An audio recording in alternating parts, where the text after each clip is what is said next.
How to turn off or reset the maintenance required light on a 2016 Toyota Highlander. This may work for newer and older Highlander models. This may also work for other Toyota models. So this is the keyed version. This is not the push to start version. So what we're going to want to do is, to start off, my vehicle is already in the on position, but I'm just going to go ahead to turn this off and demonstrate. That's 2 ticks over, takes us to the on position.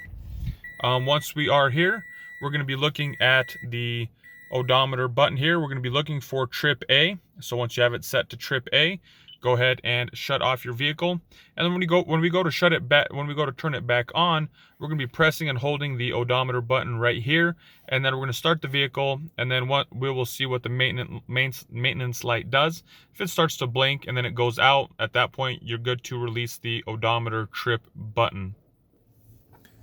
So our light is there, so we're going to go ahead and shut this off, press and hold the odometer button, and switch it to the on position.